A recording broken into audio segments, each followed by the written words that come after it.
बात कर लेते हैं बाबा रामपाल की।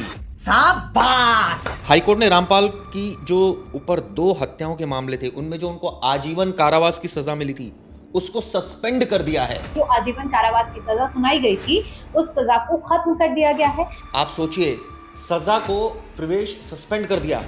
कौन है रामपाल और क्यों विवादों में फंसे थे? पोल खोल दी, दास ने सच्चाई बता के तो सब ने मिलकर यूँ पंगा पा दिया। लेकिन भगवान का साथ जिसके साथ है उसका कोई कुछ नहीं बिगाड़ सकता। नमस्कार दोस्तों, क्राइम तक में आपका स्वागत है। बात कर लेते हैं बाबा रामपाल की। हम सबको पता है कि हत्या के 2 मामले उनके ऊपर चल रहे थे, करीब 10 साल जेल में बिताई थी। अब पंजाब और हरियाणा हाईकोर्ट का बहुत बड़ा फैसला आया। दरअसल हाईकोर्ट ने रामपाल की जो ऊपर 2 हत्याओं के मामले थे उनमें जो उनको आजीवन कारावास की सजा मिली थी उसको सस्पेंड कर दिया है। यानी अब कोई सजा वो नहीं आगे भोगेंगे। 2014 में उनको अरेस्ट किया गया था। पुलिस और उनके अनुयायियों के बीच जब झड़प हुई थी तो उसमें अनुयायियों की मौत हो गई थी, कई सारे अनुयायियों की, और उसको लेकर बहुत बड़ा विवाद हो गया था। उनके ऊपर मुकदमा दर्ज हुआ था। अब इसको लेकर जो जस्टिस गुरविंदर सिंह गिल है और जस्टिस दीपेंद्र सिंह, उनकी पीठ ने कहा है कि निश्चित रूप से कुछ बहस योग्य मुद्दे हैं, विशेष रूप से कि मौत का कारण हत्या है या नहीं। लेकिन कोर्ट ने, आप सोचिए, सजा को प्रवेश सस्पेंड कर दिया। कौन है रामपाल और क्यों विवादों में फंसे थे? देखिए उनके पुलिस उन्हें जाती है अरेस्ट करने के लिए और वहाँ जो उनके अनुयायी है उनसे झड़प हो जाती है। पुलिस आंसू गैस के गोले छोड़ती है।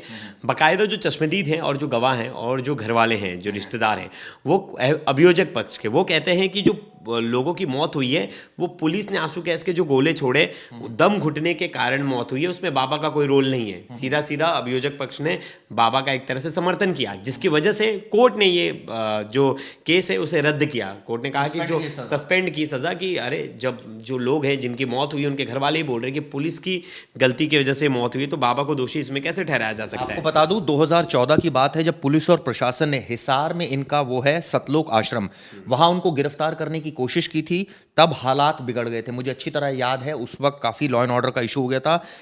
आश्रम में उनके समर्थकों और पुलिस के बीच हिंसक झड़प हो गई थी, आप सोचिए। और उसके बाद 6 लोगों की मौत हुई थी, कई लोग जख्मी हुए थे। कई दिनों की घेराबंदी के बाद पुलिस ने रामपाल को अरेस्ट कर लिया था, बाबा को, और उसके ऊपर हत्या की कोशिश, हिंसा भड़काने जैसी तमाम धाराएं लगी थी। 2018 में हिसार कोर्ट ने उन्हें उम्र कैद की सजा सुनाई थी। फिलहाल वो जेल में बंद थे और हजारों अनुयायी आज भी उन्हें भगवान का अवतार मानते हैं। इसके बाद अब जो फैसला है वो निश्चित रूप से एक बहुत बड़ा फैसला है। ये दरअसल जो मामला था दोस्तों, मैं आपको बता दूं, ये दूसरा मामला था। इससे पहले भी विवादों में आए थे, वो बताता हूं। 2006 में विवाद। रामपाल पर आरोप लगा कि वो हिंदू देवी देवताओं और वेद पुराणों का अपमान करते हैं, इस तरह के आरोप लगे। और 2006 में, जैसा प्रवेश बता रहे थे, उनके आश्रम में पुलिस पहुंचती है, वहां उनके लोगों से झड़प होती है, जिसके बाद एक शख्स की मौत हो जाती है, जिसके बाद हत्या का मुकदमा जो है इनके खिलाफ दर्ज किया जाता है। 2 हत्या के मुकदमे दर्ज हैं अलग अलग, और एक में 5 से ज़्यादा लोग जहां जख्मी हुए थे, जिनकी मौत हो गई थी, जिसमें आरोप लगा था, बाबा को कटघरे में खड़ा कर दिया था पुलिस ने कि इनकी वजह से उन लोगों की जान गई, तो हत्या के आरोपी यही हैं। लेकिन अब बाबा ने करीब 10 साल की सजा भुगत ली, तब से जब से गिरफ्तार हुए, और अब जाकर दोनों मामलों में सजा को सस्पेंड करना। देखिए हुआ क्यों, 2014 में जब बरवाला कांड हुआ तो कोर्ट ने रामपाल को आदेश किया कि कोर्ट में तुम हाजिर हो, जिसके बाद वो बार बार उन्होंने टाल रहे थे। आखिरकार नवंबर 2014 में जब पुलिस वहां पहुंची और सतलोक आश्रम पहुंची तो उन्होंने गिरफ्तार करने की कोशिश की। वहां हालत बिगड़ गई, गिरफ्तारी देने से उन्होंने मना कर दिया था। उनके जो लोग हैं, अनुयायी हैं, वो भी लड़ने लगे, और जिसके बाद पुलिस ने आंसू गैस के गोले दागे, पुलिस की वहां झड़प हुई, जिसके बाद उन्हें गिरफ्तार कर लिया गया। अब इसी बीच 6 लोगों की मौत हो गई थी और सैकड़ों लोग घायल हुए थे। घेराबंदी की पुलिस ने, रामपाल को गिरफ्तार किया और इसमें मुकदमा जो दर्ज किया रामपाल के ऊपर कि इन्होंने अपने अनुयायियों को भड़काया, जिसकी वजह से 6 लोगों की मौत हुई, और हत्या का मुकदमा जो है वो रामपाल पर दर्ज किया गया। लेकिन 2008 में हिसार कोर्ट ने इन्हें उम्र कैद की सजा सुना दी, और अब 2018 में अब जाकर कोर्ट ने ये फैसला लिया कि जो लोग हैं, जो अभियोजक पक्ष हैं, वो तो कह रहे हैं कि पुलिस ने जो आंसू गैस के गोले मार दागे, उसकी वजह से, घुटन की वजह से लोगों की मौत हुई, तो इसमें बाबा का कहीं भी हाथ नहीं है, कोई भी रोल नहीं है। तो इसकी वजह से 10 साल की जो बाबा को सजा हुई, वो तो कोर्ट डिसाइड करेगा। और देखिए अभी तक जो बात पता चली है कि ऐसा कोई सबूत नहीं है जिससे पता चले कि रामपाल किसी तरह से मृतकों की मौत के लिए जिम्मेदार हैं। ये बात खुद कोर्ट ने कही है, क्योंकि कोई डायरेक्ट ऐसा एविडेंस नहीं है।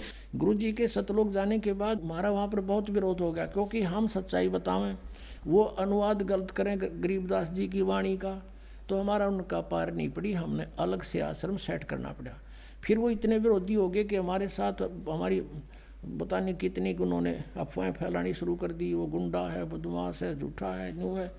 तो वो कांड करवा दिया करो था कुछ। ये और दूसरे पंथी लाग दिया, आर्य समाज वाले जो उनकी पोल खोल दी, दास ने सच्चाई बता गए, तो सब ने मिलकर ये पंगा पा दिया।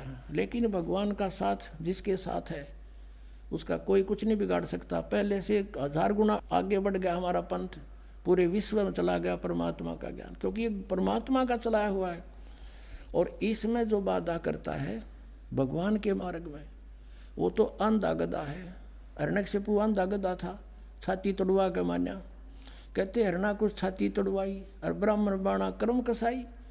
आचार्य को आवर जुल्म इसे करें तो वो कहते हैं, इसे ये पापी कहते हैं हरना कुछ छाती तोड़वाई और ब्राह्मण बाणा और कर्म कसाई। वो तो भगत को आवे और कर्म अपने बेटे ने भी मारे अभिमान के बस। तो कहने का भाव ये है कि ये आचार्य को आवे और गुरु और अपने शिष्यन पर मित करें, झूठ बोला झूठ बोला। हम तो प्रमाण दिखाते हैं और जो तुमने लिखा है वो रूबरू कराते हैं। पता झूठ कहाँ बोल दी मैंने, मत लिखा हुआ दिखाता हूँ, आपके गुरु ने ये लिख रखा है और वेद ये बता रहे हैं।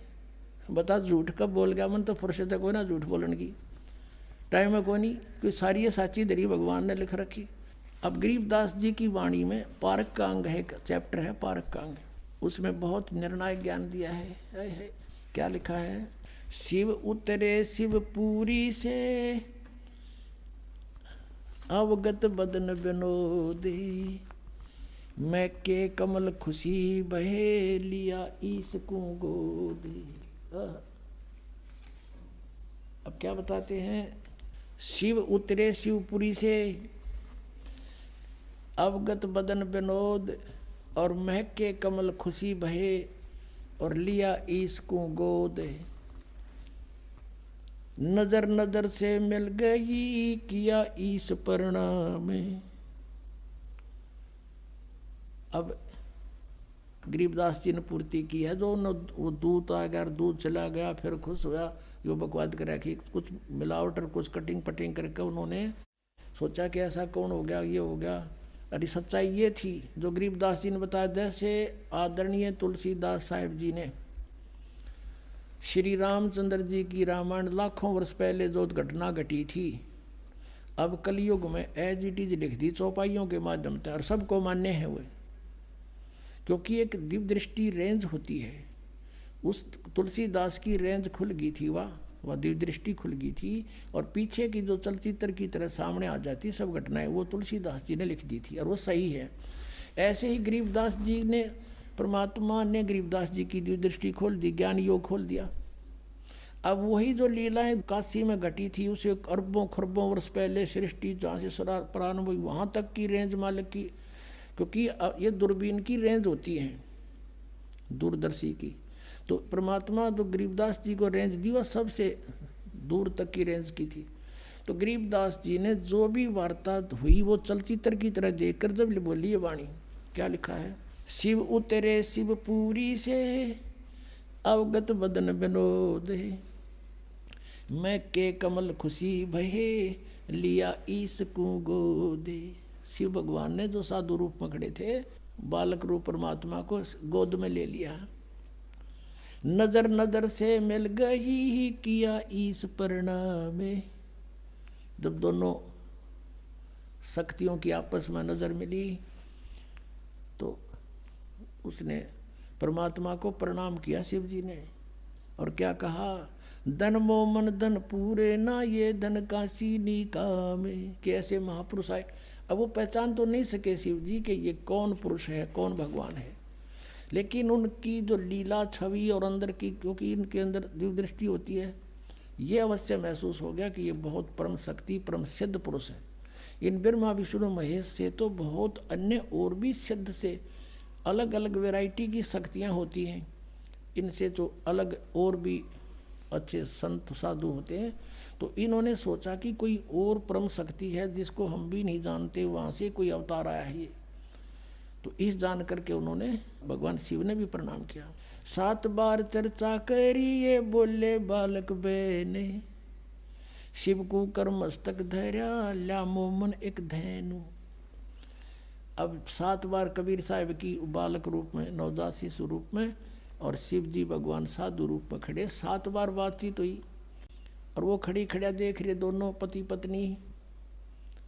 वो सोच रहे साधु में इतनी करामात है कि मेरा बेटा बुलवा दिया, अवश्य ये मेरे बच्चे को दूध भी पिलाएगा। फिर शिव ने कहा उस सिर पे हाथ धरकर मोमिन को कि धन भाग है तुम्हारे। मोमिन माने मुसलमान। नीरू को कहा कि जाओ, धन भाग है तुम्हारे घर पे, ऐसे बच्चा आया है तो परम शक्ति है। और इस काशी का भी धन भाग है जहाँ पर ऐसे संत प्रगट हुए हैं। 7 बार चर्चा करी बोले बालक बेने, शिव को कर मस्तक धरा ल्या मोमन एक धेनु ल्या धेन। अनव्यावर को दूहत है दूध दिया तत्काल, कंवारी को बिना ब्याई को कंवारी को दूहत है दूध दिया तत्काल। पीवे बालक ब्रह्म गति ही ता शिव भये दयाल। अब यहाँ भी शब्द लिख दिया कि कंवारी गाय का दूध पिया उस बालक ने। और उन परमात्मा की उस सूक्ष्म वेद में लीला में भी लिखा है कि जाके संग बैल नहीं लागा, कि एक गाय ला जिसके संग बैल नहीं लागा, यानी कति अनटच। और वेद बताते हैं, ऋग्वेद मंडल नंबर 9 सूक्त नंबर 1 मंत्र नंबर 8-9 में स्पष्ट किया है कि वो परमात्मा जब आते हैं एक सुंदर रूप धारण करते हैं तेजों में। 3 सतीथि में उनका रूप है, उनमें से एक सतीथि जो शिशु रूप में प्रकट होते हैं, उस समय वो बालक रूप में प्रकट परमात्मा की परवरिश की लीला कुंवारी गाय से होती है। आज तक इतिहास सुना दो किसी भी भगवान का ऐसी लीला हुई हो जो वेद में लिख रखा है। और जिन्होंने भगवान को देखा उन महापुरुषों ने अपनी एफिडेविट दे रखे हैं।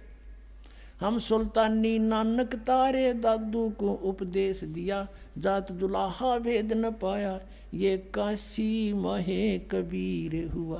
बोलो सतगुरुदेव की जय हो।